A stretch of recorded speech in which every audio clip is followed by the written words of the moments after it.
Buenas tardes a todos y todas. Reciban un cordial bienvenida a este webinario denominado El combate al abuso y explotación sexual con enfoque en las tecnologías de la información y la comunicación. En nombre del Consejo Nacional de la Judicatura y de su presidenta, la señora doctora María Antonieta Josa de Parada, les damos la más cordial bienvenida a todos a nuestra actividad formativa. Para ello, este día tenemos una invitada especial. Ella es la doctora María Pilar Ramírez. Es nuestra invitada para este día, quien además déjenme decirle que esta actividad se está realizando con el apoyo del Centro Internacional para Niños Desaparecidos y Explotados, ICME. La doctora María Pilar Ramírez, ella es de nacionalidad guatemalteca, es doctora en Derecho de la Universidad San Carlos de Guatemala. Ella es conferencista internacional. Actualmente es la directora de capacitaciones internacionales en protección infantil y justicia criminal del Centro Internacional para Niños Desaparecidos y Explotados, ICME.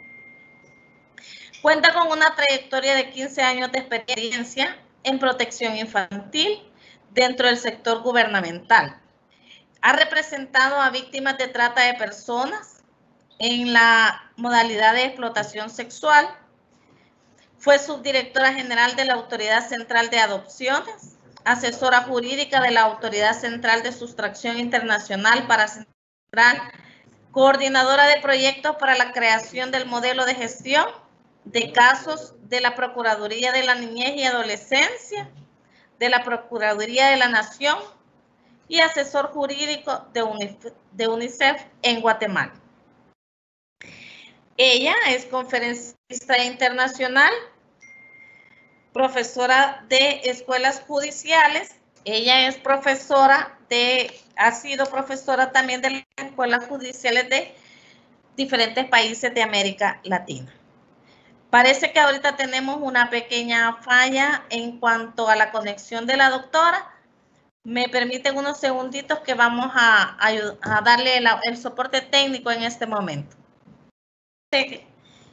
Estos son los gajes de estar en vivo, en las actividades formativas en vivo. Bueno, doctora, quizás como usted tuvo un problemilla ahí técnico que se salió, pues presentaba a nuestros capacitandos, ¿verdad? Las personas que ahora nos acompañan en esta actividad. Hablábamos un poco acerca de su trayectoria en cuanto a estos temas con los que usted trabaja, protegiendo a la niñez y a la adolescencia. Les decía que usted es de nacionalidad guatemalteca, es doctora en Derecho, graduada de la Universidad de San Carlos de Guatemala.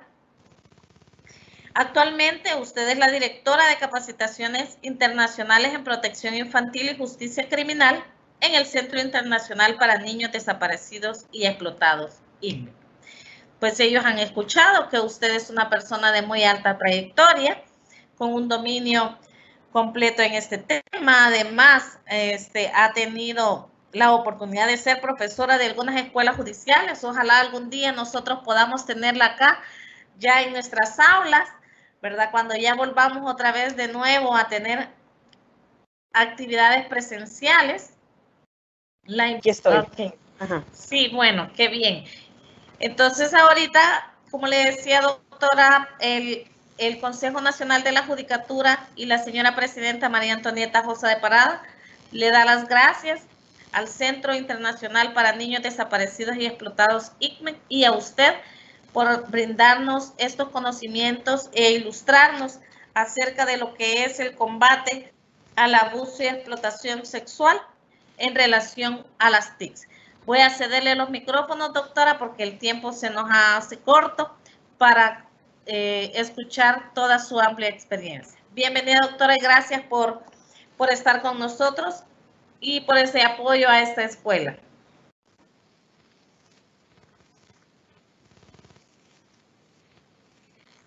Bueno,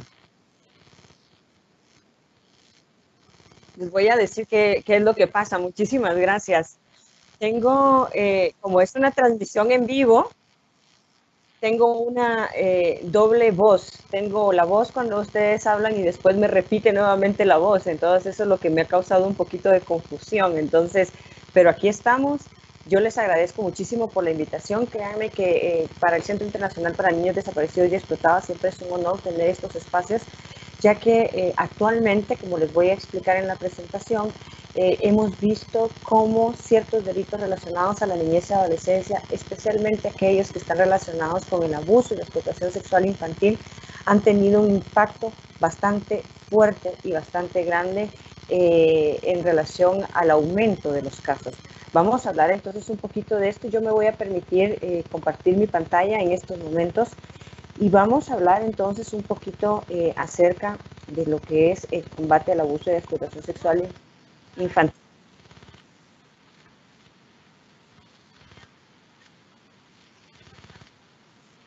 Muchas gracias.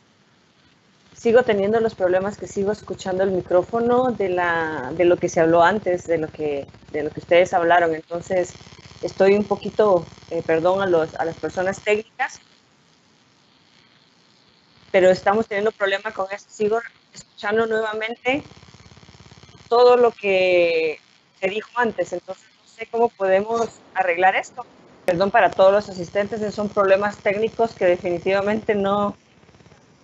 Disculpa a las personas que nos están acompañando y sí voy a iniciar para respetar también su tiempo, dándole gracias también a todos ustedes por estar aquí con nosotros para hablar un poquito sobre el combate al abuso y la explotación sexual infantil. Como les mencionaba, realmente para nosotros desde ICMEC es una preocupación bastante fuerte la que tenemos ahora, como vamos a hablar, del aumento que se ha dado precisamente a estos casos de abuso y explotación sexual con el uso de las tecnologías, más que todo ahora en este tiempo de pandemia. Entonces voy a iniciar ya compartiendo mi pantalla y ahora sí, por favor, ustedes me confirman si la ven.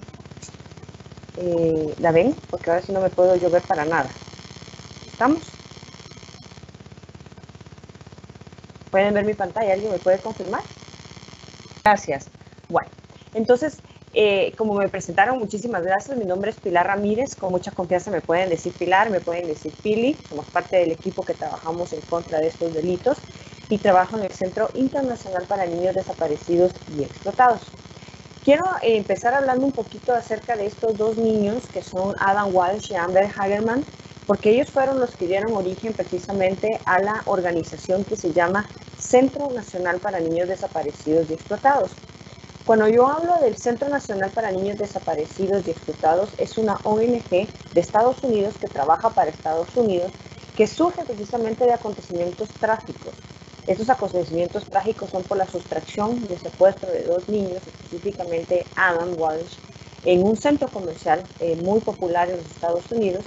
En cuestiones de minutos, cuando él estaba jugando un videojuego, la madre lo pierde de vista y ya no, lamentablemente ya no es encontrado hasta muchos años después, cuando se encuentra el cuerpo de Adam Walsh.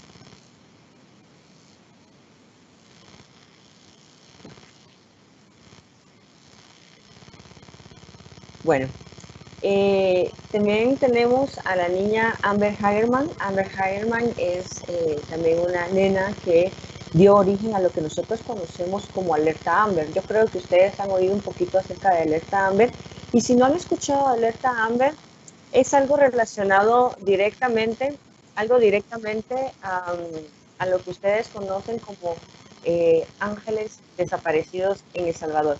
Vean, tenemos problemas nuevamente con el audio y micrófono técnicos. Yo ya no sé qué más hacer, perdónenme, pero estoy escuchando todo lo que ya había hablado. Entonces, ¿cómo le hacemos? Hola, ¿me escuchan?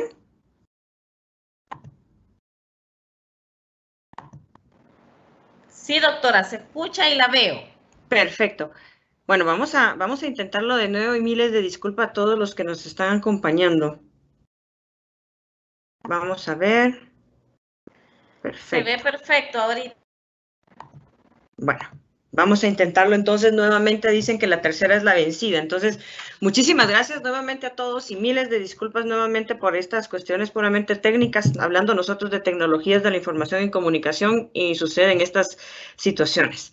Les estaba comentando un poquito entonces acerca de Adam Walsh y Amber Hagerman, que fueron los niños que dieron origen realmente a lo que nosotros conocemos como el NECMEC, o el Centro Nacional para Niños Desaparecidos y Explotados, y el que dio origen también a lo que es la alerta Amber, que se conoce en El Salvador o se ha tratado de implementar en El Salvador como la alerta Ángeles Desaparecidos, una iniciativa que a nosotros definitivamente desde ICMEC también nos gustaría apoyar, ya que hemos visto de que muchas veces la conexión que existe entre niños desaparecidos y entre abuso y explotación sexual infantil es muy fuerte. Recordémonos nosotros de que la desaparición de una persona, la desaparición de un niño no es un delito. Se va a considerar delito cuando ya hacemos el análisis de las causas de la desaparición y pueden haber algunos elementos que pueden encuadrar en algún tipo penal. Entonces, cuando se crea el Centro Nacional, se crea precisamente para dar una respuesta a Estados Unidos, una respuesta a un país que tiene una diferencia social, económica, política a nuestros países alrededor del mundo, y especialmente para nuestros países centroamericanos. Un país que tiene una división de carácter federal, a países como nosotros chicos que tiene una división de carácter nacional. No se podía prácticamente hacer un centro nacional en todos los países porque no respetaba o no es de acuerdo a la realidad de nuestros países. Con esto se crea entonces una organización hermana que es el Centro Internacional para Niños Desaparecidos y Explotados, que es donde yo trabajo, y tenemos dos finalidades fundamentales. En primer lugar, es combatir el abuso y la explotación sexual infantil enfocado en las tecnologías de la información y comunicación. Y en segundo lugar, es trabajar por el tema de la niñez desaparecida. Yo voy a explicar esto más adelante. Nuestro programa número 1, que es el combate al abuso y explotación sexual infantil, tiene como pilar fundamental trabajar todos aquellos casos que están relacionados con el material con contenido de abuso sexual infantil. Esto lo voy a explicar también más adelante, pero también todas aquellas conductas que han venido a surgir por el uso del Internet, como lo que son el grooming, el sexting, la sextortion y el cyberbullying. También voy a explicar esto más adelante. Pero creo que antes de que nosotros podamos hablar de todo esto, yo creo que nuestros compañeros técnicos ahí van a decir, ¿por qué estoy utilizando este ejemplo? Lo utilizo porque creemos siempre que es muy didáctico para todos los que vamos a tener que comprender un poquito más el mundo del Internet, saber en dónde estamos posicionados y en dónde estamos parados. El Internet tiene prácticamente como 3 niveles o 3 escalas. La escala que es el Internet superficial, el Internet profundo y el Internet oscuro. Actualmente nosotros utilizamos el Internet de manera muy superficial. ¿Esto qué quiere decir? ¿Para qué utilizamos nosotros el Internet? Es una pregunta que siempre me gusta hacerla para que ustedes autorreflexionen. ¿Para qué utilizan ustedes el Internet? En primer lugar, lo utilizamos para trabajar, ¿verdad? Lo utilizamos para enviar correos electrónicos, para ver videos, para ver series en televisión. Pero esto realmente es algo bastante general hacia el gran universo de lo que es el Internet. Siempre lo comparamos entonces con un iceberg, porque nosotros realmente estamos trabajando solo con la puntita del iceberg y no sabemos lo que hay en el fondo precisamente del océano. Cuando yo me refiero entonces a delitos, y no quiero decir únicamente a delitos en contra de la niñez, estamos hablando de cualquier tipo de delitos, tenemos ahora el dato estadístico claro de que un 95% de todos los delitos que se cometen en la actualidad tienen relación directa con algún dispositivo tecnológico, porque se utilizó un teléfono, porque se utilizó una conexión a Internet, porque se envió un mensajito, que no puede ser, que no tiene que estar directamente relacionada con un delito cibernético, pero que sí ustedes pueden utilizar esta información como evidencia para llegar a determinadas personas que hayan cometido un determinado delito, porque se mandaron un mensaje, porque hicieron una llamada telefónica. ¿Esto qué quiere decir? De que es casi imposible ya que ahora nosotros pensemos que la evidencia digital no es parte del día a día de los procesos que ustedes van a conocer dentro de la judicatura. Realmente es muy innovador y eso es algo que debemos de promover, de que siempre se sigan aportando más evidencias digitales dentro de los casos porque van a ser las que van a hacer esos links y esas conexiones para determinar algún modus operandi o alguna forma en que se desarrolló y se desenvolvió un delito. Pero ¿qué tiene que ver entonces este iceberg con los delitos en contra de la niñez y adolescencia? ¿Y qué es lo que a nosotros y a mí en lo personal y particular me preocupa mucho? Cuando nosotros hacemos investigaciones o vemos casos relacionados a abuso o explotación sexual infantil en el uso de las tecnologías, especialmente aquel delito que nosotros conocemos, entre comillas, erróneamente como pornografía infantil, porque así se encuentra regulado en nuestras legislaciones, las imágenes que estamos nosotros investigando son las que se encuentran en el 4% del Internet, en este Internet superficial. Pero ¿qué pasa entonces con el otro 96% del Internet? ¿Qué pasa entonces con todas aquellas imágenes, perdón, que se están compartiendo en el lado oscuro, en el lado profundo del Internet? Hay algo bien importante acá.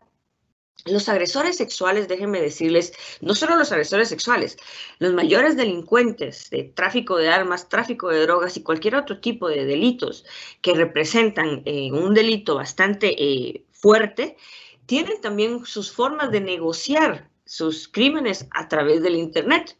Y muchos de estos lo hacen a través del Internet oscuro y el Internet profundo, porque es muy difícil de que las autoridades realicen investigaciones proactivas en esta parte del Internet. No es imposible, quiero decirles, pero sí es muy difícil. Técnicamente se necesita equipos y experiencias sofisticadas que muchos incluso de los países más desarrollados no pueden realizar una investigación lado a lado con el crimen que se está cometiendo. Con esto quiero decirles de que es un gran reto para nosotros, de alguna u otra forma, ver cómo ir al lado de los agresores sexuales. En el Internet profundo, el Internet oscuro, lamentablemente, es donde se comercializan la mayoría de imágenes de contenido de abuso sexual infantil o pornografía infantil. Y vamos a hablar un poquito más adelante sobre el perfil, entonces, de los niños víctimas, porque siempre lo hago como una comparación didáctica. Esto con fines puramente académicos, ya que lógicamente no es lo mismo y quiero dejar esto claro. Pero cuando nosotros hablamos de imágenes de niños abusados o explotados o, reitero, de pornografía infantil, esto lo comparo siempre con el álbum de Panini del Mundial. Entre más famoso sea el jugador, entre más premios tenga el jugador, va a ser más difícil que salga esta estampita y eso va a tener un mayor valor económico para las personas que quieran adquirir esta estampita. Lo comparamos también con las cartas o las estampitas de béisbol de los Estados Unidos o de los países del Caribe, que son coleccionables. Los agresores sexuales también ven estas imágenes como coleccionables. ¿A qué voy con esto? Mientras la imagen sea más nueva, más reciente, novedosa, que nadie la haya visto, mientras la imagen sea de niños más chiquitos, mientras la imagen sea de mayor agresividad, va a tener un mayor valor económico para los agresores sexuales. ¿Dónde se comercializa eso en la mayoría de los casos? En la Internet profunda y en la Internet oscura. Cuando ya llega a conocimiento de la mayoría de las autoridades es porque esta imagen ya ha sido compartida millones de veces a través del Internet por agresores sexuales que lo que andan buscando es el consumo de este material. Entonces, la importancia acá es de que nosotros tenemos un gran reto, porque todavía tenemos dificultades, los operadores de justicia, fiscalías, policías encargadas de la investigación forenses, de realizar investigaciones proactivas únicamente en este 4%. Y es ahí donde nosotros estamos apostando, de que por favor sigamos haciendo nuestro mayor esfuerzo, porque en la mayoría de casos es en este 4% donde logramos también identificar a la mayor cantidad de víctimas. El otro programa que nosotros vemos, que voy a pasar muy rápidamente porque no es el objeto de esta charla, es Niñez Desaparecida. Hemos colaborado con la Fiscalía de El Salvador para ver de qué manera también fortalecer la alerta Ángeles Desaparecidos, pero la importancia acá que quiero resaltar es de que también en Honduras existe ya una alerta de niños desaparecidos que están desarrollando a paso lento, pero la están desarrollando. Guatemala también cuenta con una alerta Alba Kenneth, México cuenta con alerta Amber México, y esto es muy importante por unos temas que nos competen mucho a los países centroamericanos relacionado precisamente con el tema de migración. Niñez migrante no acompañada, muchas veces cuando no se tiene conocimiento ya del paradero del niño, los familiares pueden llegar a las autoridades a presentar una alerta de niño desaparecido, y lo que se tiene que es ubicar dentro de la ruta del migrante desde sus países hasta el destino Estados Unidos, en qué país puede estar el niño y quiénes son los homólogos que los pueden apoyar. En el caso de Guatemala, repito, alerta Alba Kenneth, y en el caso de México, alerta Amber México, quienes los pueden coadyuvar con la investigación para tratar de localizar sanos y salvos a los niños que han sido reportados como desaparecidos, que pueden estar en movimiento. Nosotros definitivamente esto, les digo, no nosotros, todos nosotros no podemos realizar esto solo, nosotros necesitamos crear alianzas de carácter internacional. ¿Por qué es importante crear alianzas de carácter internacional? El Internet es universal. El Internet es una maravilla, ha sido el mejor invento que se ha creado, nos ha unido, nos ha permitido conocernos, nos ha permitido comunicarnos con nuestros seres queridos, pero también hay algo muy importante. A la par de este gran invento innovador hay una gran responsabilidad, y al ser el Internet universal y al ser reconocido por Naciones Unidas como el derecho al acceso al Internet como un derecho humano, es importante que nosotros también tengamos alianzas de carácter internacional. Un delito, por ejemplo, que se esté cometiendo en contra de un ciudadano salvadoreño, probablemente el agresor sea de otro país, y tenemos que ver cómo contactar a las autoridades del otro país, ya sea de carácter privado o carácter público, para que nos apoyen con el proceso de investigación. Nosotros trabajamos con las embajadas de Estados Unidos, trabajamos con Naciones Unidas, UNICEF, UNODC, trabajamos con otras alianzas como Interpol y Europol, que nos ayudan mucho también con la identificación, no solo de niños, sino que también de agresores. Y lo más importante, la conexión que ustedes tienen que tener también con las empresas de tecnología, con la industria. Por ejemplo, chicos que han sido contactados a través de la red social Facebook, Instagram u otras redes sociales. Si yo necesito información sobre estas conexiones que se hicieron en esa plataforma, yo necesito saber cuáles son los procedimientos legales que tengo que realizar o que tengo que seguir para hacer estas solicitudes a las empresas y que las empresas nos puedan trasladar la información. Entonces, desde ICMEC trabajamos directamente con Microsoft, Google, Facebook, Uber y con otro sinnúmero de industrias a nivel internacional, Snapchat, para poder brindarles capacitaciones a ustedes sobre cuáles son estos procedimientos legales. ¿Qué es lo que nosotros creemos firmemente? Que solos ustedes no pueden, solo nosotros no podemos realizar este tipo de investigaciones, sino que necesitamos, lógicamente, de las empresas privadas y necesitamos también de la cooperación internacional. Y esto es bien importante, porque si no contamos con el apoyo de las empresas privadas, tengo unos casos que voy a presentar más adelante, vamos a ver de que probablemente no vamos a llegar al fin o al objetivo primordial de esto, que son dos para nosotros, que es, repito, identificación de víctimas, identificación del agresor. Entonces, ¿para quién y por quién trabajamos nosotros? Por todos ellos. Ellos son Adam Walsh, son Michelle, Alba, Kenneth, Sofía, Emilia. Son niños que lamentablemente se reportaron como desaparecidos y fallecieron, pero que dieron origen en Latinoamérica para que se crearan respuestas integrales a favor de ellos. Y vamos a hablar más adelante de un caso relacionado directamente con niños desaparecidos y abuso y explotación sexual infantil. Para todo esto es importante, en primer lugar, conocer un poco cómo se encuentra la realidad de los países. ¿Cómo se encuentra la realidad de los países? Para esto nosotros desde ICME hacemos un análisis legislativo de todas las legislaciones de 196 países, incluyendo Vaticano y Palestina, para determinar si tienen una respuesta integral para el combate al abuso y la explotación sexual infantil. En este sentido, nosotros hacemos un análisis de la ley, pero también de las respuestas y políticas públicas. Y aquí es muy importante que nosotros veamos cómo se encuentran todos los países. Nosotros evaluamos 5 criterios, los cuales les voy a enseñar en la slide siguiente, pero quiero que miren el mapa. Y en el mapa ustedes van a poder ver de que está con varios colores. En los países que ustedes ven con anaranjado más oscuro, son países que todavía no consideran como crimen el delito de pornografía infantil, lo cual para nosotros es muy complejo y muy complicado, porque al ser un delito de carácter internacional, y si son 2, 3, 4 países que están involucrados, es importante de que podamos hacer una persecución penal con operativos internacionales. ¿Qué pasa si ustedes tienen un caso muy importante, pero tienen que coordinar con un país que no regula como pornografía infantil, el delito de pornografía infantil? Simplemente en el país no va a pasar absolutamente nada. Entonces, en la actualidad ustedes ven de que El Salvador se encuentra en color amarillo.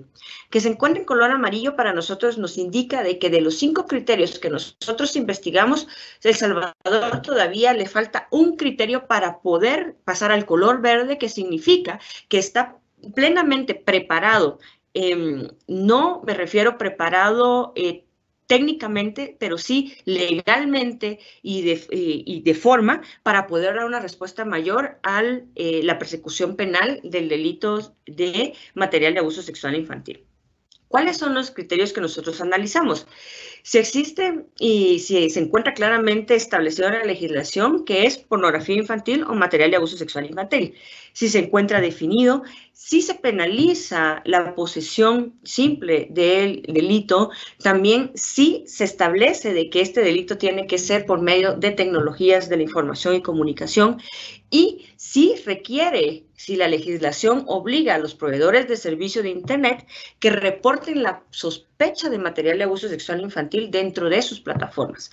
¿Quiénes son los proveedores de servicios de Internet en nuestros países? En El Salvador, les pongo 2 ejemplos. Claro, Tigo, no sé qué otras empresas son las que son las proveedores de servicios de Internet, pero lo que nosotros buscamos es el compromiso de la industria, y si no es necesario el compromiso de la industria, de que haya una legislación que obligue a la industria a poder tener que manifestar de que dentro de sus plataformas hay material, pero sobre todo que tengan un almacenamiento de la información por un periodo de tiempo establecido, determinado, para que cuando las autoridades hagan requerimientos de información, ellos las puedan trasladar y pueda ser un éxito la investigación.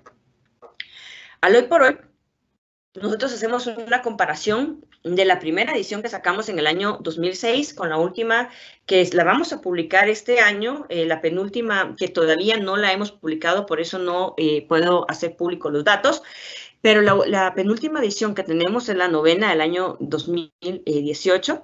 Y hay algo aquí bien importante. Cuando nosotros empezamos a hacer este estudio para crear incidencia y cambiar las legislaciones de los países en el 2006, 95 países alrededor del mundo todavía no penalizaban o criminalizaban la pornografía infantil como un delito.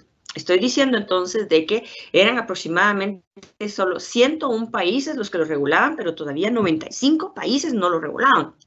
En la actualidad tenemos todavía 16 países alrededor del mundo que no penalizan y no criminalizan la pornografía infantil como un delito. Repito, para nosotros es importante de que los 196 países en algún momento lo puedan regular para que nosotros podamos apoyarlos a que los casos de material de abuso sexual infantil que están ahora en las tecnologías de la información y comunicación puedan tener un proceso correcto de investigación y lógicamente lograr sentencias condenatorias. 16 países que para nosotros es el reto, esperamos algún día que ese número se convierta en 0. Tenemos otra situación compleja cuando hablamos de material de abuso sexual infantil. En la actualidad todavía tenemos 38 países que no regulan la posesión simple de material de abuso sexual infantil o la posesión simple de pornografía infantil. ¿Por qué para nosotros esto es fundamental? Muchos de ustedes que me imagino que tal vez conocen estos casos dentro de sus judicaturas o que han llevado casos o procesos de este tipo, saben que dentro de las modalidades del delito de, entre comillas, repito, pornografía infantil, más fácil de o menos compleja de demostrar es la posesión simple. Es más difícil demostrar la producción, la distribución, pero la posesión simple es la más fácil, entre comillas. En la actualidad todavía tenemos 38 países en donde la posesión simple no es considerada un delito. Y quiero decirles de que hasta hace 2 años, en Latinoamérica, que era la región más avanzada, había un único país que todavía no regulaba la posesión simple de pornografía infantil como un delito.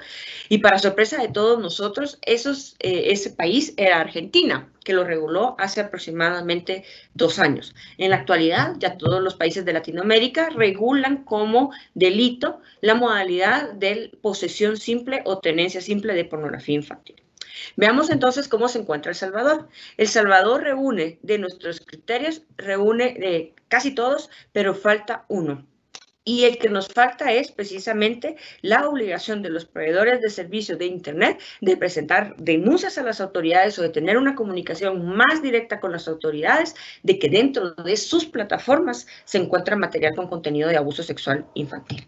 Entonces, El Salvador, si ustedes lo comparan con otros países, realmente va en muy buen camino. Podríamos decir nosotros, si vemos nuestro mapa, de que comparado con Centroamérica, El Salvador, tanto Nicaragua y Costa Rica, reúnen 4 de los 6 criterios, 5 criterios que nosotros evaluamos, y todavía está atrás Guatemala y El Salvador.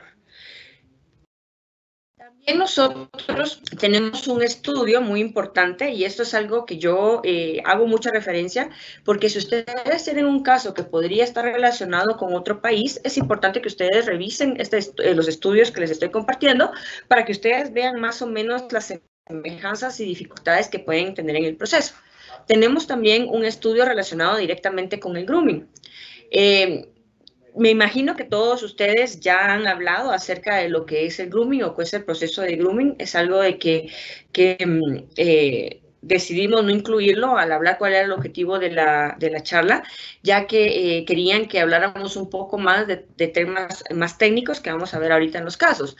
Pero para que todos estemos en la misma línea, el proceso de grooming o el grooming es un proceso de seducción que se da por medio de las tecnologías de información y comunicación entre un adulto y un niño. El adulto muchas veces lo que hace es suplantar su identidad, utilizar cuentas falsas para convencer a un niño para 2 propósitos, que pueden ser que se cumplan ambos o solo uno indistintamente. El primer objetivo de los agresores sexuales que practican grooming es la obtención de material autoproducido sexual por parte de los niños.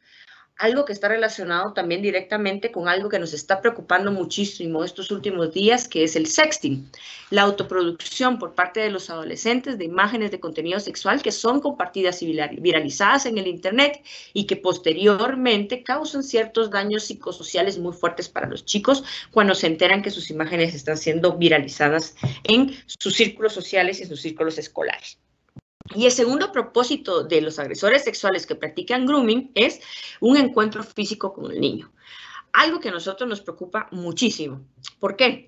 Porque en el momento en que hay un encuentro físico con el agresor, ustedes saben que puede haber otro tipo de delitos, como que podría ser cualquier tipo de delito relacionado con la integridad sexual, con la libertad sexual, a otro tipo de delitos relacionados directamente en contra de la vida del niño y otro tipo de delitos como podría ser la explotación sexual comercial, trata de personas, que es algo que se está dando mucho ya que se está utilizando las tecnologías para la captación. Entonces, proceso de grooming, la seducción de niños, niñas y adolescentes o captación de niños, niñas y adolescentes por el uso de las tecnologías, utilizando perfiles falsos o cuentas falsas o suplantación de identidad, que busca 2 cosas, la obtención de material autoproducido con contenido sexual o el encuentro físico con un niño, niña o adolescente.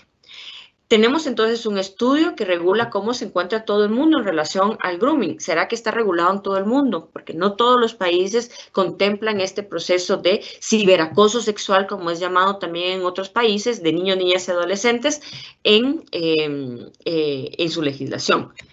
Los resultados de 2017, que también estamos por lanzar la versión 2021, establece claramente que solo 63 países tienen alguna legislación relacionada con lo que es el delito del grooming. Actualmente estos datos sí los puedo dar, son 72 países, aumentó un poco, son 72 países a la fecha, al día de hoy, que regulan algo relacionado al grooming.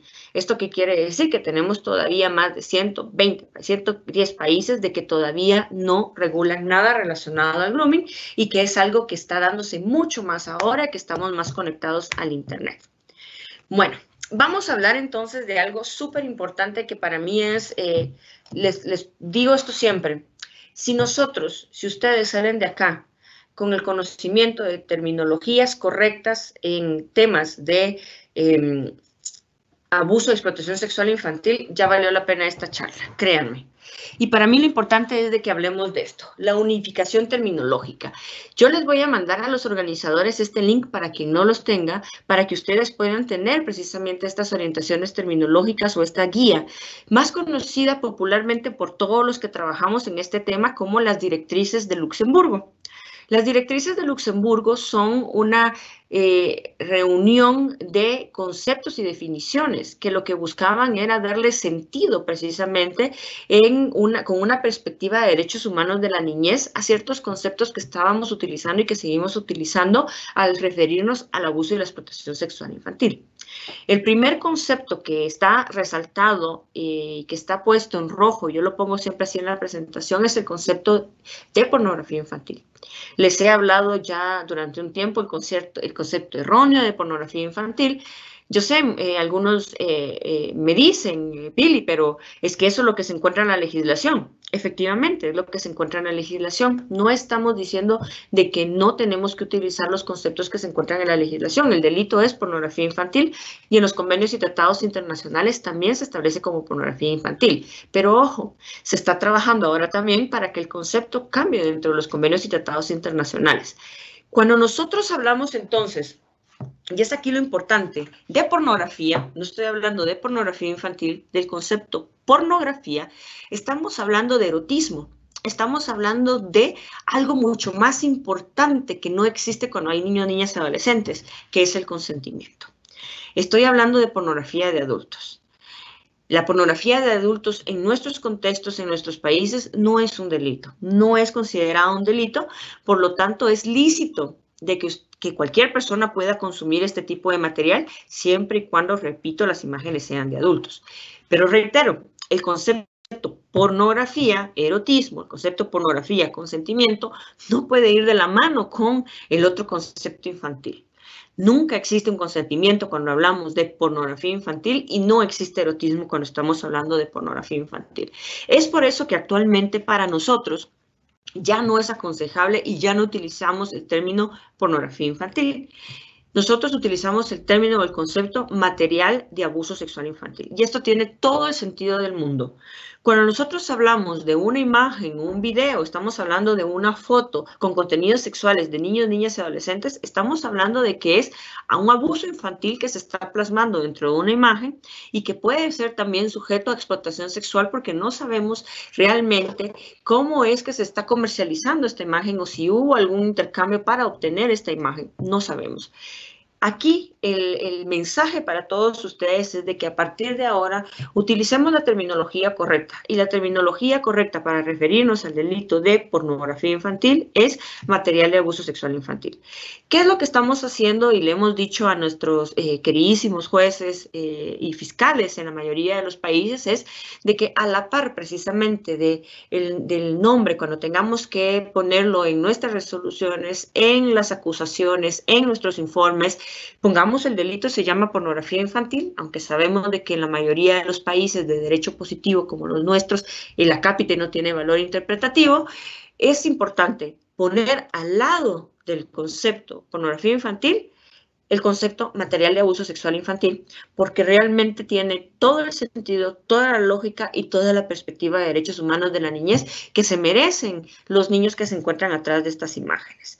Esto es algo muy importante porque muchas veces los casos llegan solo como una foto y eso constituye una carpeta de investigación, pero no tenemos que olvidar de que esa foto representa a un niño o una niña y no tenemos que olvidar que no sabemos si ese niño se encuentra todavía con vida o no. No sabemos si ese niño todavía tiene la edad que representa en la imagen, no sabemos si ese niño se encuentra en nuestro país o en alguna otra parte del mundo.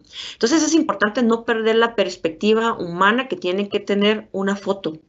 Todo lo que hay atrás, estamos hablando de víctimas, estamos hablando de niños, niñas y adolescentes que están sufriendo, que sufrieron y a los que tenemos que encontrar para darles una reparación digna y una atención psicosocial que les permita continuar en la medida de lo posible con una vida mejor. ¿Qué otros conceptos debemos de cambiar y tenemos que aprender? Repito, yo les voy a pasar las directrices de Luxemburgo. Es interesante, de verdad, que si ustedes trabajan en este tipo de casos, si ustedes tienen que emitir resoluciones, ustedes utilicen las directrices de Luxemburgo como una guía importante, porque dentro de las directrices de Luxemburgo ustedes van a encontrar de que no es solo un documento que tiene conceptos y definiciones. En ese documento ustedes van a encontrar, por ejemplo, todos los tratados internacionales que se refieren al tema de abuso sexual infantil. Van a encontrar que todo lo que tenga que ver con niño, niña, adolescente, todo lo que tenga que ver con violación, todo lo que tenga que ver con agresión sexual, la diferencia entre una y otra, qué es lo que dicen los tratados y convenios internacionales, cómo se ha interpretado en algunos protocolos facultativos. Y después de hacer todo ese análisis, llega a una conclusión bastante interesante, que son precisamente estas definiciones y estos conceptos, que a ustedes les van a ayudar muchísimo. Entonces, otros conceptos y definiciones. Material de abuso sexual infantil, conocido comúnmente como pornografía infantil. Ojo, terminología ya no aceptada. Grooming en línea. Grooming es una palabra inglesa, ¿verdad? Es una palabra anglosajona que se refiere textualmente, la traducción es acicalamiento. Nosotros lo utilizamos más en Latinoamérica, lógicamente, estoy hablando de Latinoamérica, cuando nos referimos al grooming de alguna mascota, pero no, o sea, tiene relación porque estamos hablando del acicalamiento, pero el proceso de grooming, cuando estamos hablando de abuso y explotación sexual infantil, es este proceso de convencimiento. Como nosotros sabemos de que dentro de nuestras normativas legales no es permitido la utilización de términos anglosajones, cuando estamos hablando de determinados delitos o determinadas conductas, porque el idioma oficial es el español u otros reconocidos por la Constitución u otras leyes internas, el delito de grooming puede llamarse como seducción de menores de edad por el uso de las tecnologías o ciberacoso sexual de niños, niñas y adolescentes. Tenemos también lo que es la sextortion, que tiene que ver directamente con la práctica del sexting que les comentaba. La práctica del sexting que nos está preocupando muchísimo y lo voy a seguir reiterando porque hemos tenido muchos casos y voy a hablar un poquito más de esto adelante, de en que la autoproducción ha generado bastantes conflictos dentro incluso de establecimientos educativos en donde se han violentado o se han violado otros derechos humanos de la niñez como la educación por tratar de solventar una situación de viralización de imágenes con contenido sexual. La sextorsión es una figura que existe, que se crea precisamente como una consecuencia que se produce cuando yo envío una imagen de contenido sexual. Si yo me tomo ahorita una fotografía y yo la envío a alguien y ese alguien quiere más fotos, lo que hace es chantajearme o amenazarme, que si yo no le envío más fotos, si no hago un video, si no tenemos un encuentro sexual por vía virtual, él va a publicar estas imágenes. Y ahí empieza este proceso de chantaje. Algo muy importante acá y que quiero que quede claro es de que cualquiera de nosotros puede caer en este tipo de conductas. No son solo los niños, niñas y adolescentes. Tenemos muchos países que nos reportan y nos dicen, Pili, ¿qué hacemos con los adultos? Porque tenemos muchos hombres que han sido engañados también por mujeres adultas y cuando ellos se dan cuenta no era lo que ellos creían. Y también viceversa, muchas mujeres que han conocido personas a través del internet, adultas, y que los han estafado, los han engañado, los están chantajeando. Yo lo que siempre digo acá es, si nosotros como adultos, entre comillas, tenemos la capacidad de discernir, la capacidad de pensar, la capacidad de tomar decisiones buenas o malas, la capacidad de analizar una situación que podría llevarnos a un riesgo y de todos modos con todo esto nosotros caemos. ¿Qué es lo que pasa con los chicos que no han recibido una correcta orientación desde el punto de vista sexual en primer lugar y también desde el punto de vista del uso de las tecnologías? Son muy propensos entonces a que ellos puedan ser sujetos a engaños a través de los medios tecnológicos. Otro concepto, la explotación sexual comercial de niños, niñas y adolescentes. Ya no estamos hablando, nunca más, por favor, vuelvan a mencionar. Yo sé que ustedes no lo hacen, o si alguien lo hacen, enséñenles. Prostitución infantil. No existe la prostitución infantil. La prostitución es una actividad remunerada, ¿verdad? Lo que es delito es cuando otras personas se benefician de esta actividad remunerada. Sin embargo, cuando estamos hablando de niños, niñas y adolescentes, estamos hablando de que los niños están siendo explotados comercialmente, explotados sexualmente comercialmente. No es prostitución de niños, niñas y adolescentes, no es prostitución infantil, es explotación sexual de niños, niñas y adolescentes, que en algunos países está regulado incluso como uno de los elementos o delitos de trata de personas. También tenemos otro concepto que es el de explotación sexual en el contexto de viajes y o turismo, que nosotros conocemos comúnmente como turismo sexual. ¿Por qué ya no nosotros llamamos esta conducta como turismo sexual? Porque al hablar nosotros de turismo sexual, nosotros tendríamos que demostrar de que el propósito desde el momento en que se pensó el viaje y se compró el viaje era ir a tener una práctica sexual o ir a tener una relación sexual con un niño, niña, adolescente, fuera internamente o externamente, porque tenemos que entender que cuando hablamos de explotación sexual en el contexto de viajes de turismo, no estamos hablando de que solo van a ser viajes internacionales, puede ser también turismo interno. Entonces, ojo con esto, ya no es turismo sexual. Ahora quiero pasar un poco entonces a hablar de los niños, niñas y adolescentes, que esto es súper importante. Cuando nosotros hablamos de niños, niñas y adolescentes y su relación con las tecnologías de la información y comunicación, estamos hablando primero que debemos de entender que es una TIC. Yo siempre les digo así muy chistosamente para mí, ¿verdad? Tal vez no es gracioso para ustedes, que cuando nosotros hablamos de TIC no estamos hablando de un trastorno impulsivo compulsivo. Estamos hablando de tecnologías de información y comunicación porque nos sirven para informarnos, pero también para comunicarnos. ¿Y qué es una tecnología de información y comunicación? Es un computador, es un teléfono inteligente, es un Smart TV, es todo lo que tenga que ver directamente con conexiones a Internet. Aquí hay un estudio muy interesante que siempre me gusta compartir para que nosotros tengamos también una idea de cómo se encuentra el contexto de la niñez con este tipo de delitos. Esta es una encuesta que fue trasladada precisamente a niños, niñas y adolescentes, y cuando nosotros vemos los resultados nos llama mucho la atención 2, 3 cositas que vamos a comprender cuando veamos los casos. En primer lugar, los niños prefieren el teléfono inteligente a cualquier otra tecnología de la información y comunicación. ¿Por qué la prefieren? Porque tienen, entre comillas, privacidad, porque se pueden trasladar de un lugar a otro y porque es de fácil acceso. La pregunta del millón acá es, ¿quiénes son los que les dan las tecnologías o el teléfono inteligente a los niños, niñas y adolescentes? Somos nosotros los adultos. Entonces viene aquí una corresponsabilidad bastante grande. Hemos visto nosotros que durante este tiempo de pandemia, muchos de los adultos, muchos de nosotros, tuvimos que mudarnos de este mundo físico a un mundo virtual y empezar a realizar más acciones o más trabajo utilizando el Internet y utilizando un computador o el teléfono. Y si ya lo utilizábamos, tuvimos que potenciarlo a un 3, 4 veces más por ciento, porque prácticamente tendríamos que realizar nuestros trabajos a través de la tecnología. Pero ¿qué pasó? Realmente, y yo siempre hago esta pregunta, todos ustedes me imagino que nos están acompañando hoy, tienen un smartphone, tienen un teléfono inteligente. La pregunta es, ¿cuántos de ustedes realmente conscientemente saben utilizar al 100% todas las ventajas y todas las maravillas que les ofrece su teléfono inteligente? Y yo les podría decir que tal vez 1 o 2 me levantarían la mano porque son personas ingenieras o porque están muy enfocadas en la informática y en las tecnologías, pero el resto de nosotros no. El resto de nosotros utilizamos el teléfono realmente para trabajar, para contestar llamadas, para usar el Internet, para ver redes sociales, nosotros los adultos.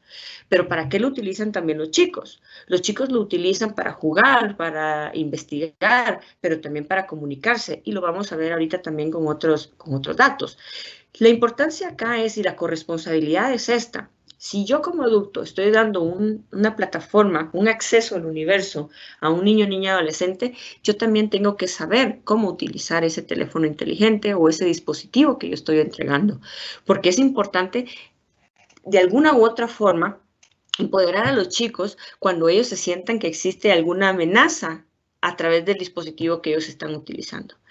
Otro dispositivo que ellos utilizan, ustedes saben, está ahí en la pantalla, las televisiones inteligentes o las Smart TV, la computadora y la tablet, y otros dispositivos como el reloj, pero en primer lugar el teléfono inteligente.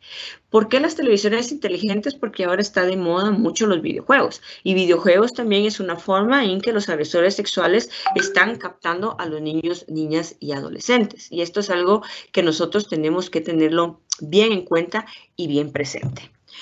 Veamos entonces algo que nos preocupa mucho en relación a las conductas de los niños.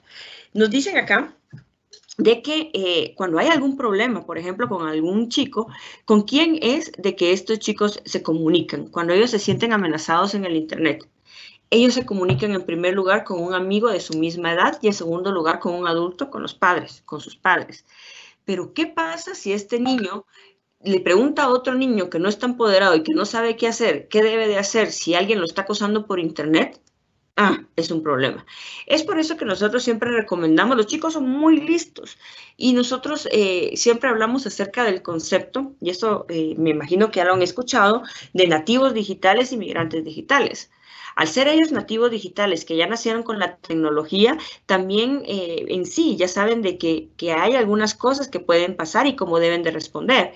Pero eso es algo como una forma de sobrevivencia o una forma de respuesta cuando cualquier ser humano se siente amenazado. La situación acá también es que cuando existe un amigo que no sabe tampoco y no está empoderado para actuar de una determinada forma, puede dar consejos que sean errados. Entonces, es importante que nosotros, que somos los migrantes digitales, que no nacimos en las tecnologías y que tuvimos que migrar a las tecnologías, hablemos con los niños, niñas y adolescentes sobre qué es lo que deben de hacer si ellos se sintieran amenazados o si ellos vieran algo que no les gusta dentro del Internet. Y, lógicamente, impulsar lo que es la cultura de denuncia. Los datos nos dan algo mucho más importante que nos preocupa demasiado, es que el 40% ha contactado en línea con desconocidos, porque los chicos también utilizan el Internet para comunicarse. La pregunta que yo también les hago a ustedes es, ¿alguno de ustedes ha contactado o se ha comunicado, aunque sea rápidamente, con una persona que realmente ustedes no conocen a través del Internet? Créanme que yo estoy segura que el 95% de ustedes me va a decir sí. O sea, alguien que les envió una invitación en alguna red social o alguien que les mandó un mensaje o algo que ustedes tal vez correspondieron una sola vez, pero se comunicaron con un desconocido. Lo mismo pasa con los chicos. Los chicos están más propensos a creer de que si ellos conocen a una persona a través de Instagram y que esta persona les hizo un comentario bonito, ya son amigos de Instagram porque son seguidores. Que si este niño está jugando con otro niño en una plataforma de videojuegos y este usuario lo invitó a jugar con él y empiezan a chatear, el niño muchas veces cree que son amigos de juego y que pueden pasarse a otras plataformas virtuales para seguir comunicándose con ellos. Entonces, esto es importante, 40% ha contactado con personas desconocidas que podían ser agresores sexuales, que los están buscando para un fin determinado de obtener material de abuso sexual infantil. Y lo peor de todo, el 19% de estos chicos ha quedado en juntarse con el desconocido, con la persona que él conoció en Internet. 19%. Esto quiere decir que muchos de estos chicos se ponen en riesgo, lógicamente, desde el momento de aceptar una solicitud o una amistad de alguien que no conocen, pero se ponen triplemente en riesgo cuando acuerdan un encuentro físico por todo lo que hablamos al inicio de la presentación. ¿Qué es relevante acá y qué debemos de tomar muy en cuenta? En primer lugar, nosotros empoderarnos un poco más sobre las tecnologías. Yo solo voy a hacer preguntas, ustedes harán una autoevaluación. ¿Quiénes de ustedes conocen qué es Snapchat? ¿Cuántos de ustedes utilizan Snapchat? ¿Ustedes saben qué es TikTok? ¿Ustedes saben cómo se utiliza TikTok? ¿Ustedes han jugado alguna vez Minecraft? ¿Han jugado ustedes alguna vez Roblox? ¿Saben qué es esto? Si la pregunta es no, es importante que empecemos a investigar qué plataformas están utilizando nuestros chicos. El mensaje no es que nosotros nos volvamos adictos a la tecnología, porque la hiperconectividad también es otro problema, otro tema que podemos hablar otro día. no los estoy invitando a que ustedes se vuelvan fanáticos de redes sociales. Los estoy invitando a que ustedes conozcan un poco más sobre aquellas plataformas o aquellas aplicaciones que están de moda, para que ustedes también sepan cómo orientar a ustedes mismos, orientarse a ustedes mismos, pero cómo orientar a los niños, niñas y adolescentes cuando se les presente alguna situación. Porque dentro de las mismas plataformas nosotros podemos bloquear o presentar denuncias, o qué es lo que debemos de hacer si ya ha pasado a mayores estas comunicaciones, qué información nosotros podemos trasladar a las autoridades para ser investigadas. Hablemos entonces ahorita un poquito acerca de las víctimas. Esto a mí es algo que me llama mucho la atención y quiero compartirlo con ustedes. Cuando nosotros hablamos de las víctimas de material de abuso sexual infantil, muchas veces pensamos realmente de que las víctimas son adolescentes y que son mujeres. O sea, todo el mundo tiene esa idea, que es una idea errónea, déjenme decirles, para los que no trabajan directamente con estos casos, se cree que son adolescentes las que están atrás de estas imágenes. No voy a decir que no hay adolescentes, no voy a decir de que no hay que no sean mujeres, pero realmente cuando nosotros estamos hablando de material de abuso sexual infantil, los datos estadísticos y la información reportada a las autoridades nos refleja una realidad totalmente diferente.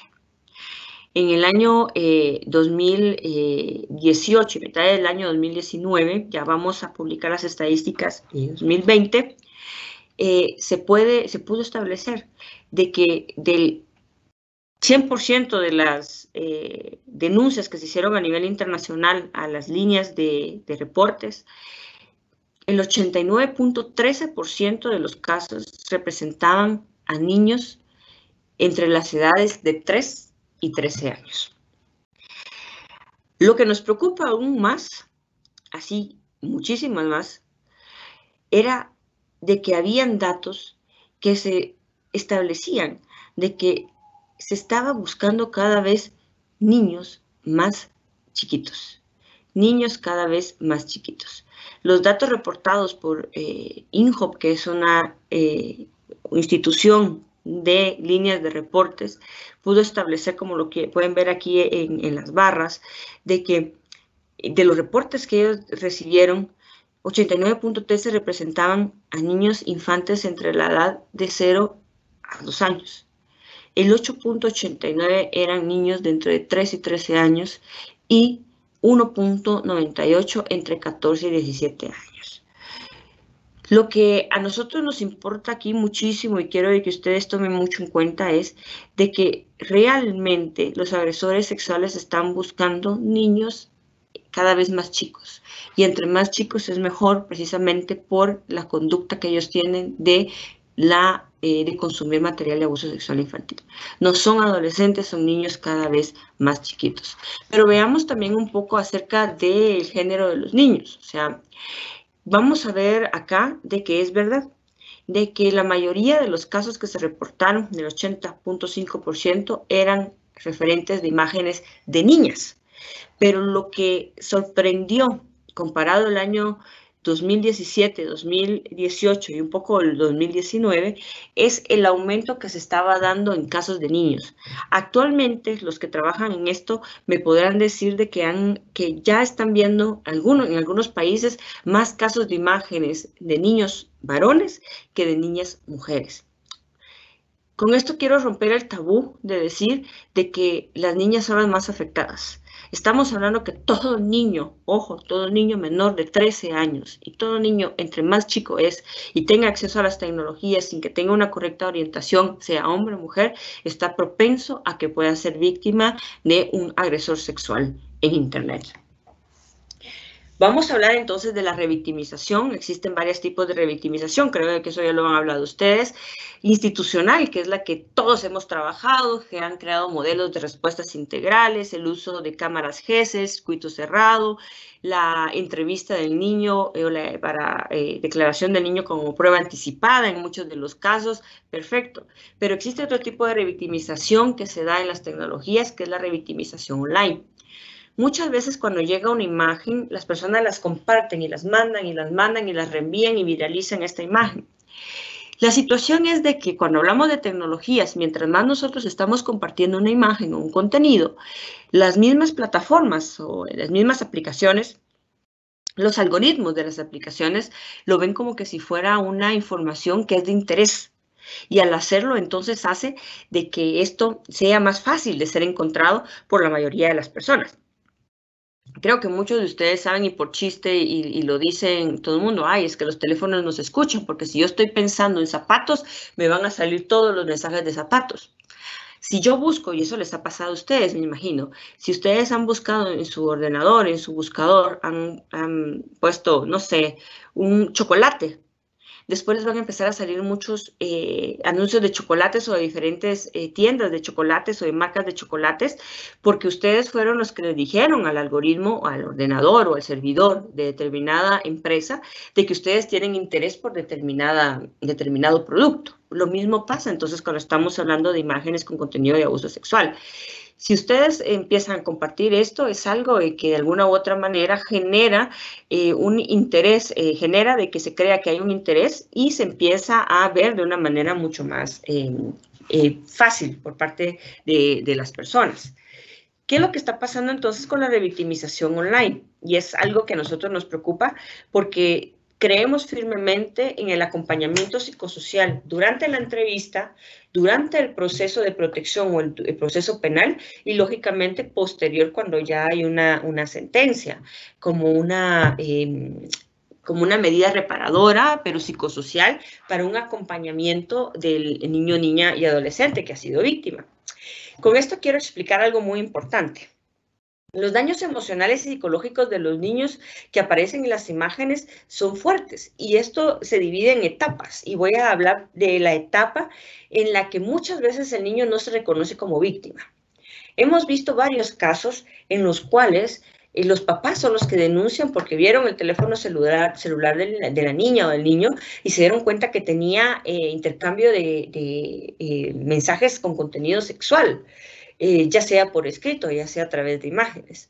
Cuando se hace la entrevista primaria al niño y se quiere hacer esta primera declaración y se hacen todos los protocolos que ahora se están utilizando como buenas prácticas a nivel internacional, muchas veces el niño no se identifica como víctima. El niño cree fehacientemente muchas veces de que tiene una relación de carácter sentimental con el agresor. Y es muy difícil realmente cuando se da este proceso de acompañamiento en esa etapa y se trata de hacer desde una manera metodológicamente permitida y correcta, de que el niño entienda de que es víctima, de que no existe una relación amorosa, de que es un agresor sexual, de que ellos han sido víctimas, que han sido engañados.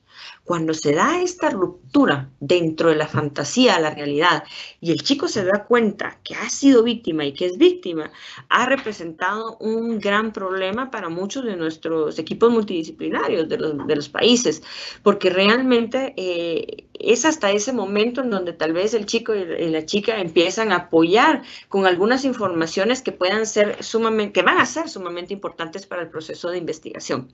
Entonces, el daño emocional y psicológico para estos chicos es muy fuerte. Otra cosa muy importante es el daño social. El daño social para mí es algo que siempre me ha llamado mucho la atención y es algo que hablo mucho yo con padres de familia, educadores, con público en general y también con los chicos mismos.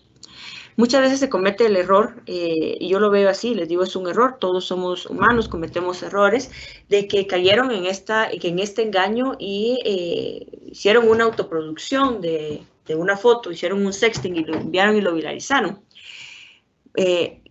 Las consecuencias sociales o la forma en que la sociedad trata a estas víctimas es increíblemente espantosa. Yo lo veo desde un punto de vista social, cultural, que debe de ir cambiando.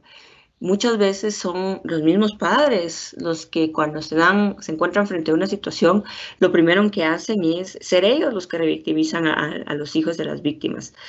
Sos un tonto porque hiciste esto, sos un burro, incluso castigos físicos y humillantes en contra de él cuando él ya está viviendo una situación desesperante porque se ha salido de control una imagen sexual de él o de ella y todavía sí no recibe el apoyo de los padres. Yo no estoy diciendo en ningún momento de que no se debe de hacer una llamada de atención y un diálogo serio en relación a ciertas prácticas que pueden poner en riesgo la integridad y la vida de un niño, pero es importante entender que este proceso de acompañamiento disciplinario del padre o la madre también tiene que ir acompañado de un proceso judicial, un proceso legal de investigación y un proceso también de atención al chico.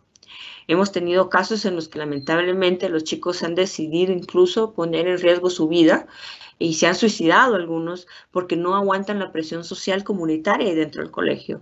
Ellos no dejan de ser unos cualquiera, un fácil o una fácil, o la fácil del grupo, el fácil del grupo, por este error que se cometió.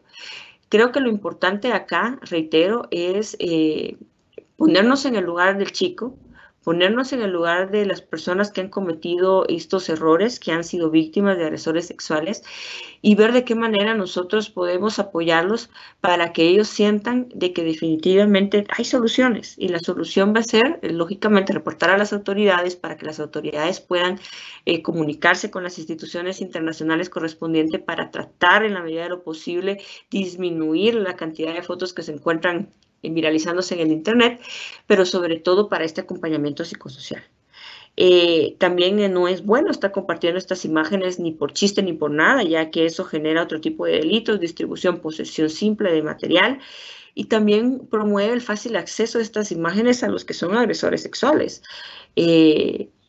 Hoy no está contemplado que hablemos tampoco esto podemos hablarlo particularmente en algún momento más, pero cuando nosotros hablamos de los perfiles del agresor sexual y todos me preguntan cuáles son los perfiles del agresor sexual, yo les digo puede ser cualquier persona con las que estamos hablando, puede ser cualquier persona que está sentado al lado mío y yo no sé realmente si es un agresor sexual. Un agresor sexual no se identifica como comúnmente nosotros decimos, aquel tiene cara de mañoso.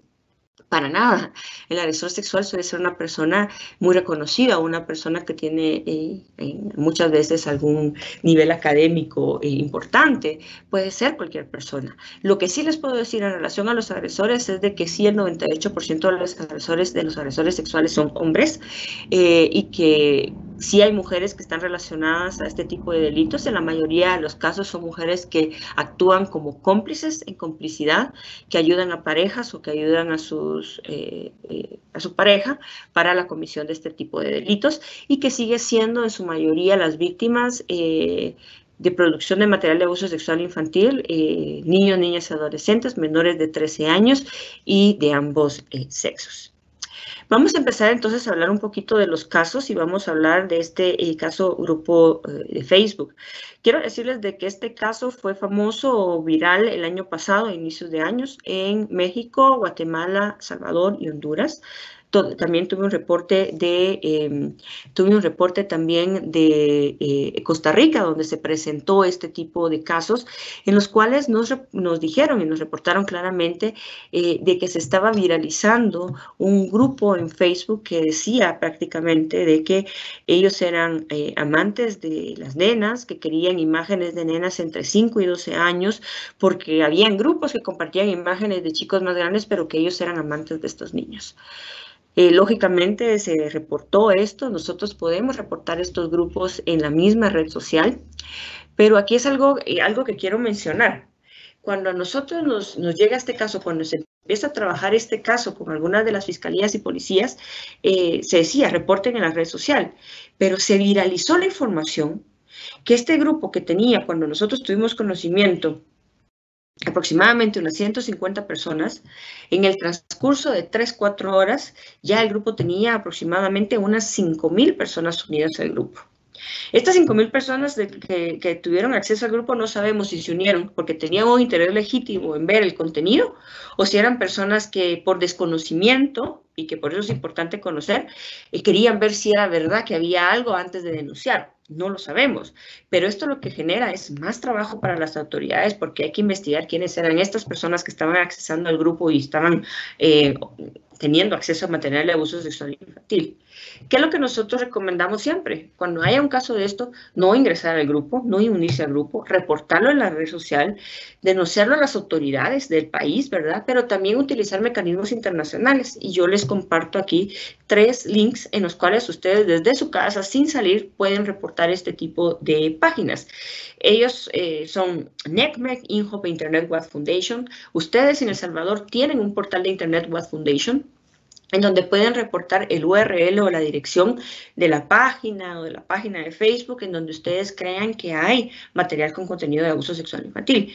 Y lo que hacen estas instituciones es reportarlo a las autoridades a nivel internacional, a Interpol, a NECMEC, y bien descargarlo, tratar de bloquearlo, eliminarlo de la página del servidor de la página de donde se está originando. Por ejemplo, si fuera en Facebook, inmediatamente contactan a Facebook y esta imagen se elimina.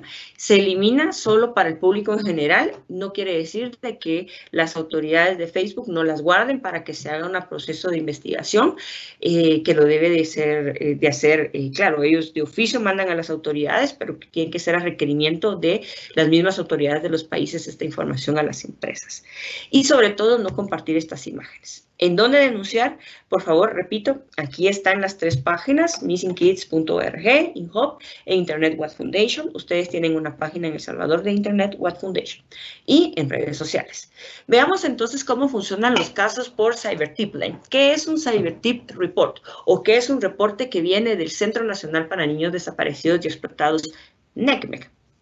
¿Cómo funciona entonces el Internet y por qué les estoy explicando esto? Vamos a ver. ¿Qué pasa? Así les digo, ¿qué pasa si una persona está utilizando su cuenta de Instagram o de Facebook para contactar a otra persona y está intercambiando material de abuso sexual infantil en El Salvador? ¿Cómo es que las autoridades de El Salvador se enteran de esto? ¿Cómo es que se inicia ese proceso de investigación a nivel de grandes empresas como Facebook, como Twitter, como YouTube, como TikTok? ¿Cómo es de que ustedes se enteran que algo está pasando con algún ciudadano de El Salvador? ¿Cómo es esto? Bueno, en Estados Unidos existe una legislación federal que obliga a todas las empresas de tecnología que tienen sus servidores en Estados Unidos a que si ellos detectan que hay alguna comunicación o algún material de abuso sexual infantil que se esté compartiendo dentro de sus plataformas, tienen por obligación que informar inmediatamente al Centro Nacional para Niños Desaparecidos y Explotados. El Centro Nacional para Niños Desaparecidos y Explotados, NECMEC, lo que hace es revisar esta información. Ellos trabajan con la policía de Estados Unidos y la clasifican. Para saber si es una información real de que es material de abuso sexual infantil. Y lo que hacen es, ojo con esto, es quedarse con las que son de Estados Unidos y trasladarla a todos los estados de Estados Unidos y, si es a nivel internacional, trasladarla a las autoridades que trabajan, autoridades, me refiero a policía o fiscalía de los países a nivel internacional.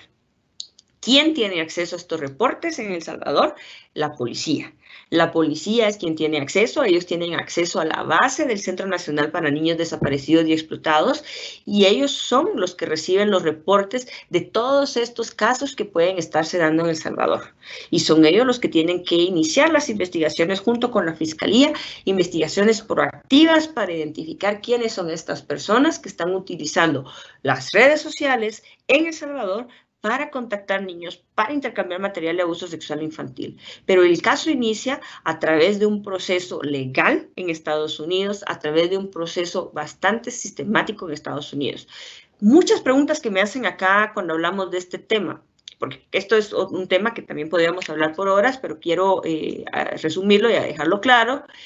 Dicen, ¿pero qué hacemos si es información que viene de otro país? O sea, por las legislaciones nacionales, de que nosotros no podemos tomar como válido, que estos son informes internacionales. Ojo, nosotros consideramos, y vamos a seguir defendiendo esto en todos los países, más en nuestros países de Latinoamérica, de que estas son noticias crímenes. Son noticias crímenes que tienen que ser investigadas en El Salvador.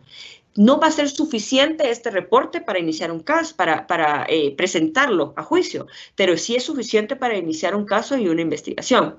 Si el proceso dice que existe un posible usuario en El Salvador que está compartiendo material de abuso sexual infantil y de que este usuario puede estar utilizando una red de internet, claro, las autoridades de El Salvador tienen que investigar esta red, claro, llegar al agresor, ver si es verdad lo que está pasando y ya con la información obtenida en El Salvador sustentar su caso para ser presentado ante las autoridades judiciales. Este es un caso que surge precisamente como un Cyber Tip Report y es un caso real, es un caso de Guatemala. Les puse un caso de Guatemala, no quiero tocar nada de El Salvador, ya que no quiero hablar de tal vez casos que ustedes estén conociendo.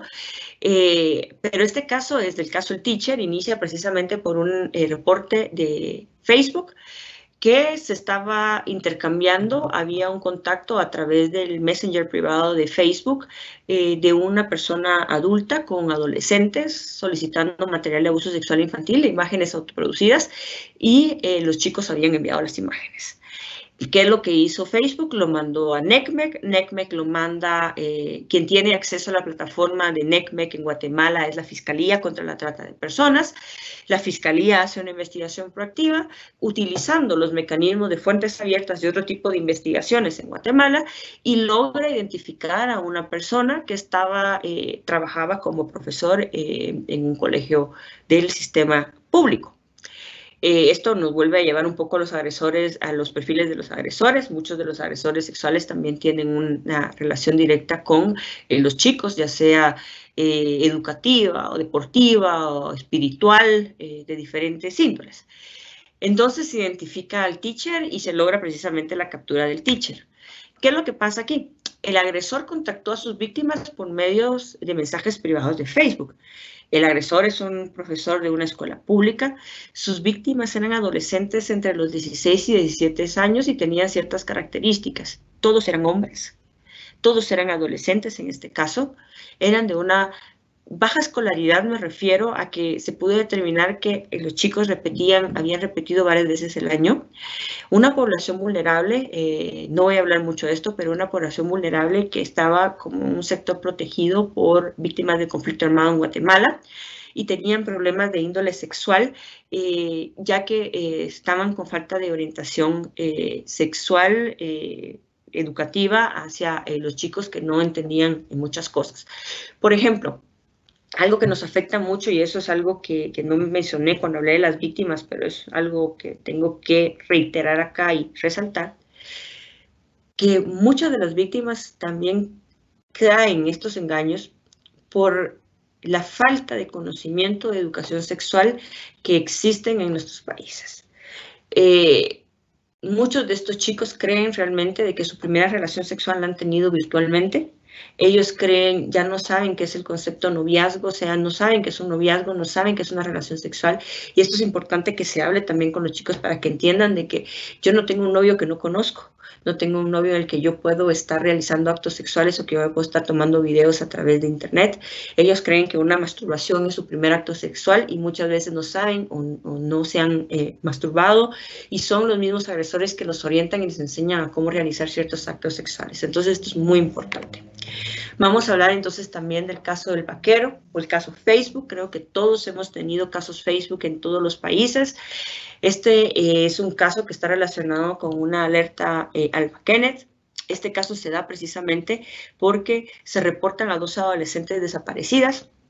Al empezar a realizar la búsqueda de las primeras diligencias de investigación, los padres de familia van a presentar la denuncia. Se pudo establecer de que al revisar sus redes sociales, ellas habían estado en comunicación precisamente con una persona que se hacía pasar como el vaquero, que utilizaba un perfil falso, y la cita a un determinado lugar, a una de ellas, para ya conocerse físicamente. Al fin, después de tanto tiempo, unos 6 meses, esta chica va acompañada de su prima, le mienten a los papás, dicen de que van a su clase de mecanografía y realmente se van a encontrar con esta persona. Infelizmente, en estos casos, en este caso, las chicas fueron asesinadas, violadas, fueron encontradas 3 días posterior a su desaparición, alejados del lugar de su residencia. y se pudo contactar entonces aquí un proceso de captación, de grooming, de seducción, y un proceso que estaba íntimamente relacionado también con una denuncia de niños, niñas y adolescentes desaparecidos. Con esto quiero decir de que hay algunos casos de adolescentes, la mayoría de veces, en que no se les da la mayor importancia o relevancia cuando se reportan como desaparecidas, porque siempre he escuchado esto y a veces es un poco contrario a nuestros principios, como a los principios de todos nosotros como servidores, que hay de plano que se fue con el novio o que de plano que se fue voluntariamente. No estoy diciendo que no hayan estos casos en los que los chicos por miedo desaparecen o no le dicen a los papás si tienen miedo o que se fueron con el novio. No estoy diciendo que no pase, pero hay muchos casos que nos van a orientar precisamente a que existen ciertas características que generan de que puedan estar en riesgo. Y este era un caso en el cual estaba totalmente en riesgo los adolescentes. Pongo la foto del agresor porque ya hay una sentencia firme condenatoria y quiero que todos vean quién era el agresor sexual de estas niñas.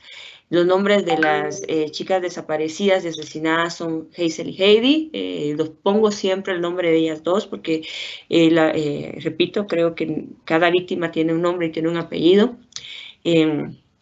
Y lastimosamente el destino de ellas fue ser engañadas a través de las redes sociales. Las investigaciones primarias revelaron la planificación de un encuentro físico con una persona que las adolescentes conocieron por Facebook, hubo un perfil falso, hubo una relación sentimental, según para ellas. En el proceso de investigación hubo que haber coordinación con los proveedores de servicios de Internet. Hubieron otro tipo de delitos como el secuestro, violación y asesinato. Hubo una llamada telefónica posteriormente del agresor a los padres de familia de Hazel pidiendo recompensa cuando ella había fallecido. Y otra característica es de que pudo haber sido encontrada con vida si hubiera visto una respuesta más rápida por parte de las autoridades encargadas de la investigación. Una característica que quiero mencionar acá y que está en ese cuadrito donde pongo AT&T, Verizon y todas las proveedores de servicio de Internet, puse los de Estados Unidos, pero los que están en Centroamérica, ¿verdad? Reitero, Claro, Tigo, ya no sé si está Telefónica, ya no sé qué otras empresas están ahora en nuestros países.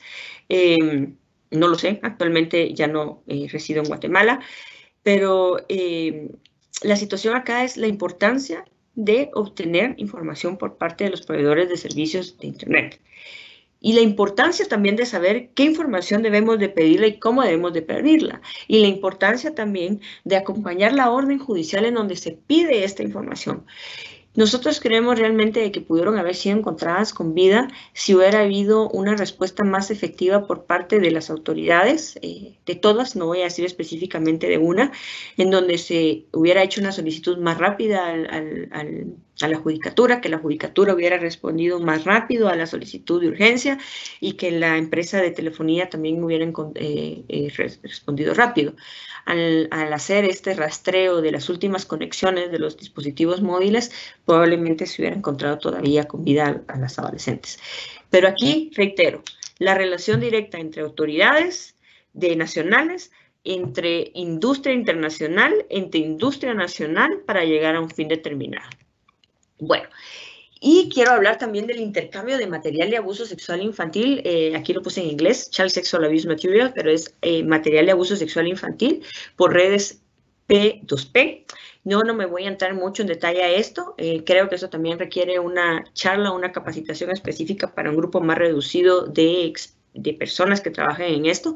Me encantaría realmente poder ofrecerles este entrenamiento de esto a los señores jueces que conocen casos de material de abuso sexual infantil para que vean la importancia que tienen la cooperación de todos nosotros para reducir estos agresores sexuales. Quiero explicarles aquí rápidamente qué es esto.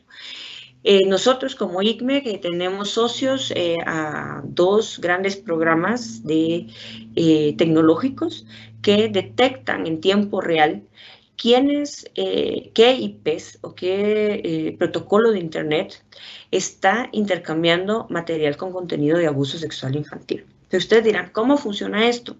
Existe una gran base de datos, tanto en NECME como en Interpol, de todas estas imágenes que se comparten. Pero ¿cómo es de que podemos garantizar que estas imágenes son de material de abuso sexual infantil? Quiero decirles aquí rápidamente de que las imágenes también tienen un ADN. Y las imágenes tienen un ADN que son identificados a través de números y letras que son únicos. Claro, si nosotros hacemos una alteración a la foto, va a cambiar el ADN.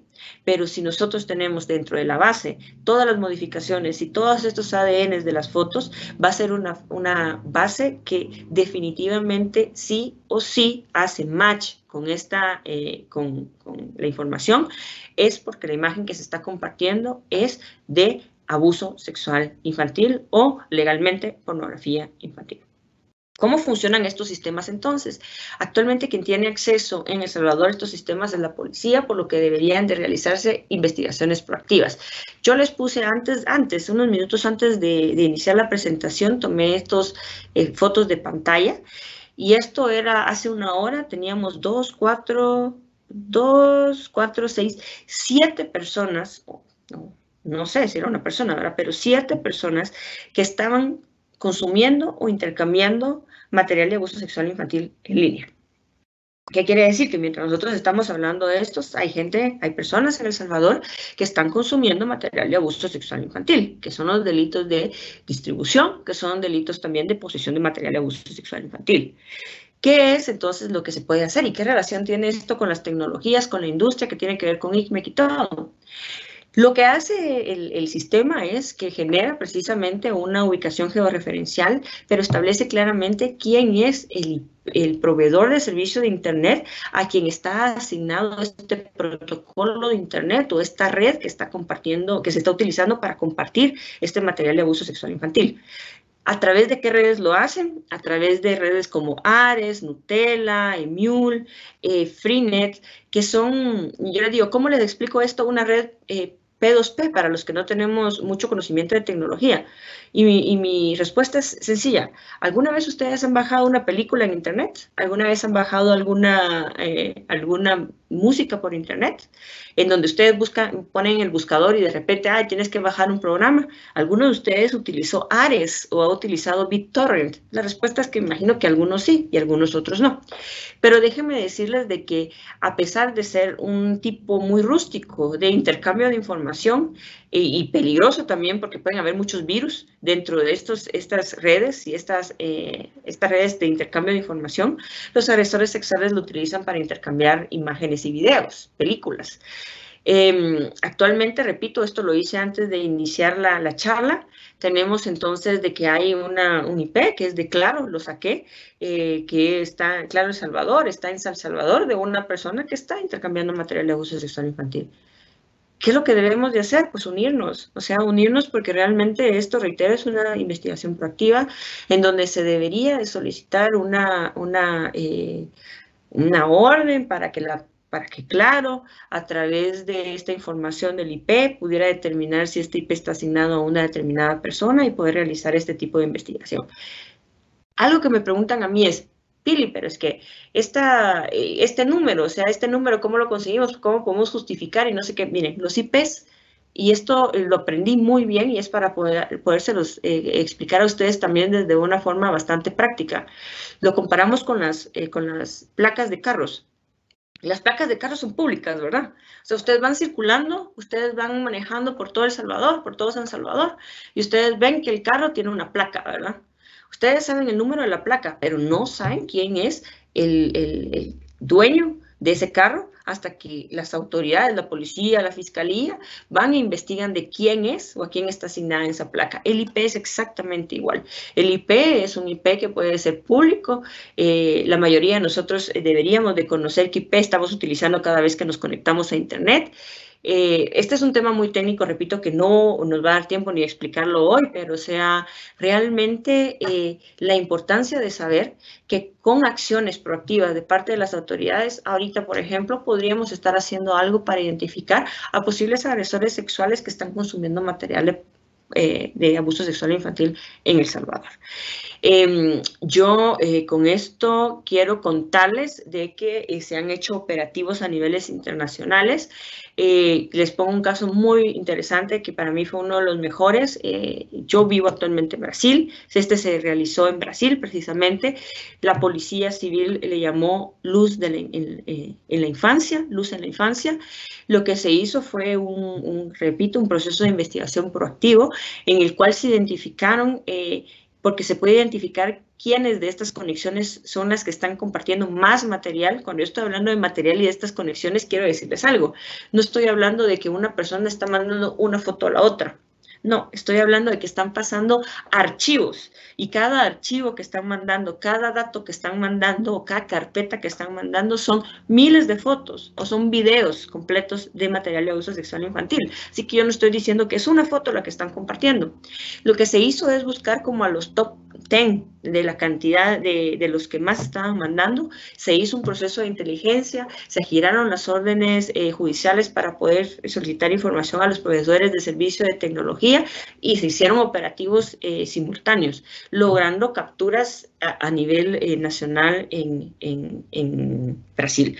Esto es algo que se está replicando en otros países. Es muy importante que pensemos entonces de que existen 3 formas en que le van a llegar los casos al sistema judicial, al sistema legal, al sistema de investigación, y van a ser aquellas personas que particularmente, ¿verdad? Van y llegan al lugar y presentan una denuncia.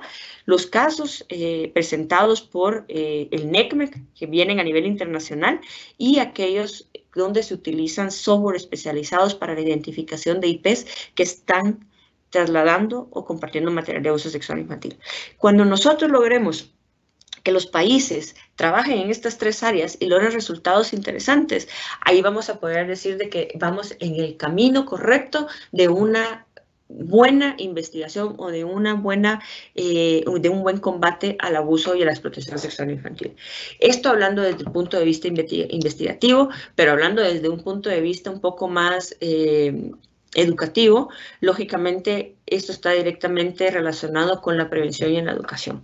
¿Cómo vamos a poder combatirlo? No vamos a poder eliminarlo, pero combatirlo en la medida de lo posible, educándonos un poco más sobre los riesgos que existen en el Internet para nosotros poder educar a los niños, niñas, adolescentes, empoderando a los niños, niñas, adolescentes para que ellos puedan tomar las mejores decisiones cuando se encuentran en una situación de peligro dentro del Internet, y también educándonos a nosotros para tener una reacción positiva y constructiva cuando alguien de nuestro alrededor sufra de una situación de estas, y sobre todo educarnos también con el componente tecnológico, perderle miedo a la tecnología, empezar a utilizar más la tecnología, empezar a conocer más qué es lo que nuestros hijos y los chicos están haciendo en el Internet, para que cuando nos lleguen a preguntar nosotros podamos dar en la medida de lo posible una respuesta correcta o bien orientarlos a dónde deben de acudir.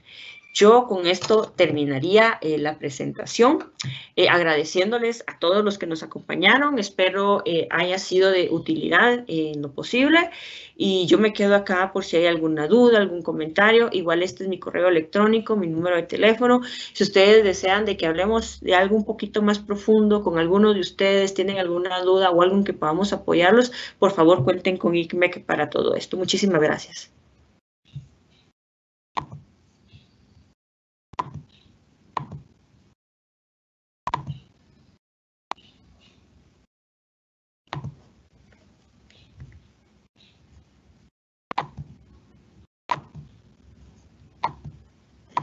Hola. ¿Sí? Hola, Pilar. Estoy aquí peleando con la máquina porque no puedo encender la cámara.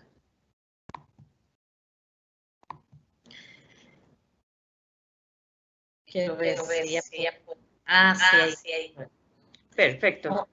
Ahorita me pasa la suya, es que estoy oyendo el rebote de lo que yo hablo. Ajá. Estoy oyendo el rebote de lo que yo hablo.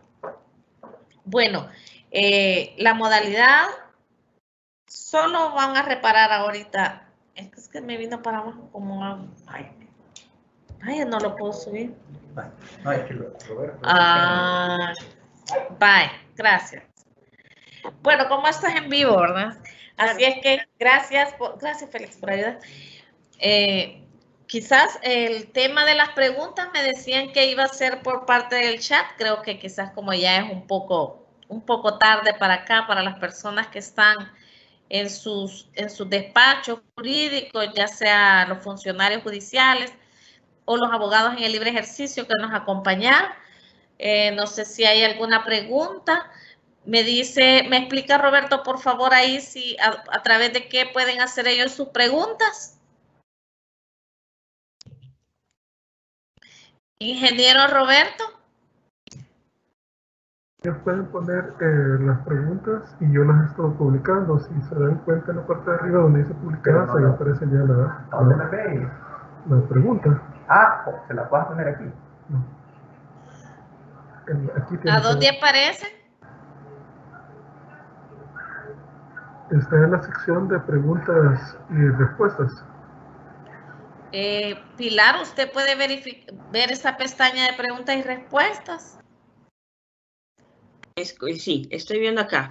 Hay una que dice, si lo compartiremos más adelante, pero ¿tienen ustedes la diferencia de explotación sexual de niños con respecto a las de niñas? Sí, como les comentaba a todos ustedes, todavía los datos son en que las niñas siguen siendo las que lideran prácticamente como víctimas, pero los casos de niños están aumentando. Esto quiere decir de que no dejemos a un lado los niños porque realmente están aumentando cada vez más los casos de niños varones. Esa es la pregunta que hay. ¿Es la única? Sí, es la única. Bueno, si es la única pregunta, pues y en aras de su agenda, no interrumpírsela ni no modificársela, no me resta más, Pilar, que darle las gracias a usted por esa excelente cátedra que nos ha dado esta tarde, por ese amplio conocimiento que usted nos ha brindado. Yo sé que el tiempo es demasiado corto para que pudiéramos hablar de manera extensiva sobre este tema. Hay mucho que hablar todavía. Ojalá tengamos la oportunidad de tenerla nuevamente con nosotros. Le decía que como han dado ustedes de profesora en todas las escuelas judiciales, esta escuela está abierta, las puertas de esta escuela están abiertas para usted. Ojalá cuando ya nosotros reanudemos nuestras clases presenciales, pues podamos tener la oportunidad de tenerla por acá. Gracias realmente por esa exposición. Nuevamente, gracias al Centro Internacional para Niños Desaparecidos y Explotados, ICMEC, por habernos apoyado. Sin ustedes no hubiese sido posible el desarrollo de esta actividad. Así es que no me resta más al público también, que veo que hay 47 asistentes todavía a esta hora. Agradecerles su tiempo de haber hecho un espacio en su agenda, ¿verdad?, para formar parte de esta actividad y pues adquirir nuevas herramientas técnicas que muy bien las ha brindado Pilar. Pilar, muchas gracias nuevamente y espero volvernos a ver pronto. Gracias. Hasta luego. Gracias a ustedes. Cuídense.